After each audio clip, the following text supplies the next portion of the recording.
साध संगत जी, प्रेम से कहना धन निरंकार जी। एक नई साखी के साथ स्वागत है आप सभी का आपके ही अपने चैनल पर। आज की साखी का विषय है नेकी कर और दरिया में डाल। चलिए सुनते हैं आज की ये साखी। साध संगत जी, एक सेठ जी के यहाँ एक छोटी सी बच्ची काम करती थी। बच्ची का नाम था चांदनी। एक दिन सेठ जी ने सुबह सुबह चांदनी को कहा, चांदनी जा देख, तेरा छोटा भाई रो रहा है, क्या तूने उसे दूध नहीं दिया? बच्ची बोली, नहीं सेठ जी, मैंने तो सुबह ही उसे दूध पिला दिया था। सेठ ने कहा कि अच्छा तू जाकर देख, मैं ग्राहक संभालता हूँ। अब एक ग्राहक उन सेठ जी से कहने लगा, अरे ये लड़की कौन है जिसे तुमने इतनी छूट दे रखी है? परसों भी इसने सारे गिलास तोड़ दिए और कल तो इसने एक आदमी पर चाय गिरा दी और तुम इसे कुछ भी नहीं कहते। सेठ कहने लगा, अरे दोस्त, ये वो लड़की है जो शायद तुझे आने वाले समय में देखने को ही ना मिले। दूसरा व्यक्ति बोला, मैं समझा नहीं। सेठ ने कहा कि चल तुझे मैं शुरू से बताता हूँ। एक दिन दुकान पर बहुत भीड़ थी और मेरे पास कोई नौकर भी नहीं था।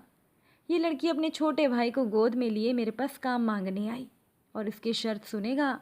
इसने मुझसे शर्त रखी कि मुझे काम के बदले में पैसे नहीं चाहिए।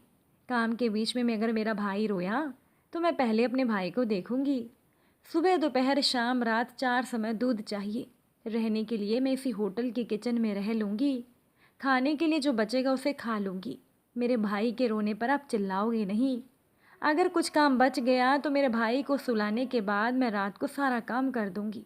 अगर मंजूर हो तो बताओ। फिर उस दूसरे व्यक्ति ने सेठ को कहा कि फिर तुमने क्या बोला? सेठ ने कहा, मैं तो हंस पड़ा और कहा कि और कोई मांग हो तो बता दो।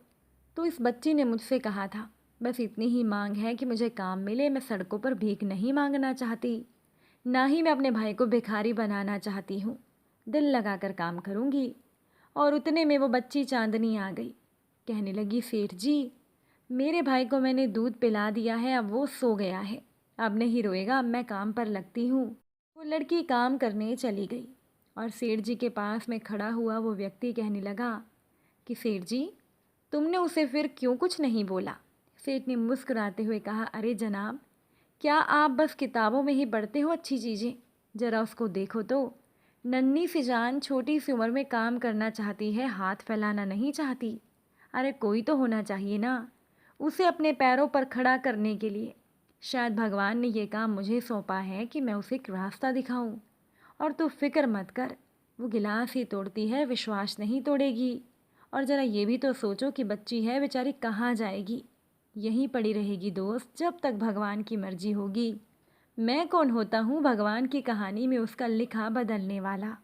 इतने में चांदनी फिर दौड़ते हुए उस ग्राहक की चाय गिराते हुए कहने लगी, सेठ जी, मेरा भाई रो रहा है, आप ऑर्डर ले लो। इस बार सेठ के पास खड़ा हुआ वो व्यक्ति भी हंस पड़ा और कहने लगा, जाइए सेठ जी, आपको महारानी ने आदेश दिया है, काम पर लग जाइए। साथ संगत जी, क्या आप जानते हैं कि कुछ लोग नेक कामों की वीडियोस क्यों नहीं बनाते हैं? क्योंकि उनको पता है कि सारी फिल्म वो मुरली वाला सामने बैठ कर देखता है, इसीलिए उन्हें वीडियो बनाने की ज़रूरत ही नहीं पड़ती। और इसे ये भी कहा जाता है नेकी कर और दरिया में डाल। साथ संगत जी, एक बार की बात है कि मोहन जी किसी रिक्शे वाले का इंतज़ार कर रहे थे। वो एक रिक्शे वाले को देखकर ज़ोर से चिल्लाने लगे, ओ रिक्शा वाले, इतनी देर में खड़े खड़े थकान हो गई।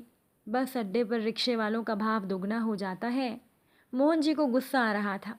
3-4 रिक्शा वालों से वो पूछ चुके थे। फिर जिस रिक्शा वाले को उन्होंने बुलाया उसको कहने लगे, अरे भैया, क्या तुम रामनगर चलोगे? उस रिक्शा वाले ने आते ही ऊपर से नीचे तक मुआयना किया और बोला, 50 रुपये लूँगा। मोहन ने कहा, अरे कुछ सोच कर तो मांगो, इतना थोड़े ही होता है, 30 रुपये से ज़्यादा नहीं दूंगा। रिक्शा वाला किसी दूसरी सवारी की तलाश में आगे बढ़ गया। मोहन जी ने भी सोचा, 30 से ज़्यादा नहीं दूंगा, अभी भीड़ कम होगी तो ये खुद ही यहाँ आ जाएगा। इन सब का दिमाग भी खराब हो गया है, यूं ही खाली रिक्शा लेकर घूमते रहेंगे पर किराया दुगना बताएंगे। ये भी भला कोई बात है? अचानक से मोहन जी को एक रिक्शा दिखा। उन्होंने फिर आवाज़ लगाई। जोर से जब मोहन जी ने आवाज़ लगाई तो रिक्शा वाले की आंखों में चमक आ गई। वो मोहन जी की तरफ ही आ रहा था। मोहन जी ने कहा, अरे रामनगर चलना है, क्या चलोगे? रिक्शा वाला कहने लगा, हाँ साहब, क्यों नहीं चलूँगा। रिक्शे वाले से मोहन जी ने पूछा, कितना लोगे? रिक्शे वाले ने कहा, अरे साहब जो बनता होगा दे देना।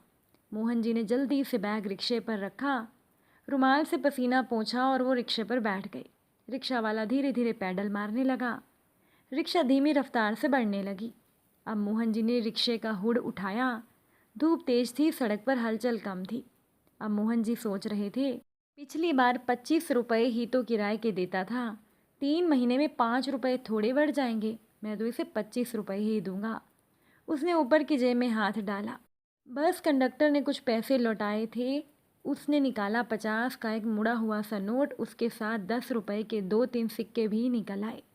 मोहन जी ने कहा, दूंगा तो 25 ही। इन सब का दिमाग बहुत खराब हो गया है, मनमाने पैसे मांगते हैं। मोहन जी ने हिकारत से रिक्शे वाले को देखा। रिक्शा धीरे धीरे बढ़ रहा था। मोहन जी ने खींच उतारी, अरे थोड़ा तेज चलो भाई, वैसे ही मुझे इतनी देर हो गई है।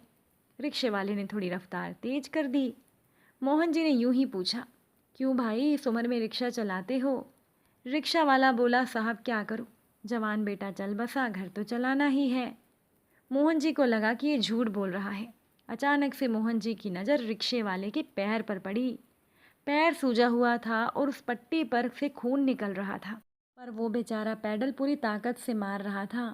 मोहन जी के हाथों में अभी भी वो पैसे थे जो उन्होंने निकाले थे। मोहन जी ने कहा, अरे भाई तुम्हारे पैर में तो घाव है, कैसे चला रहे हो रिक्शा? तब तक मोहन जी का ठिकाना आ गया था। उन्होंने कहा, रोको रिक्शा। रिक्शे वाले ने गमछे से पसीना पोंछा, हाँफते हुए बोला, बाबू रिक्शा पैर से नहीं पेट से चलता है। मोहन जी संज्ञा शून्य से होकर मुट्ठी में पैसे बंद करके उसके हाथ पर रख कर आगे बढ़ गए। रिक्शे वाला बोला, अरे बाबू आपने तो पैसे ज़्यादा दे दिए। मोहन जी ने भारी मन से कहा, कुछ खा लेना भाई। ठीक है। मानसिक संकीर्णता शून्य होकर उदारता का रूप ले चुकी थी और मोहन जी के कानों में अब एक ही स्वर गूंज रहा था कि बाबू रिक्शा पैर से नहीं पेट से चलता है। साथ संगत जी, एक दिन की बात है कि सुधा जी रिक्शे से घर आई।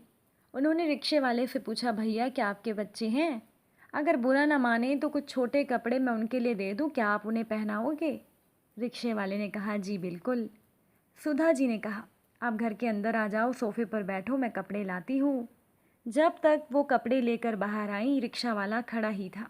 ये देखकर सुधा जी ने कहा, भैया बैठ जाओ और कपड़े देख लो, जो कपड़े आपके काम आ जाएं वो ले लेना।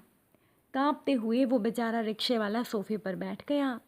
सुधा जी ने कहा, भैया ठंड लग रही है तो चाय बना दूँ, आप पी लेना। ये सुनते ही रिक्शा वाले की आंखों से आंसू बहने लगे।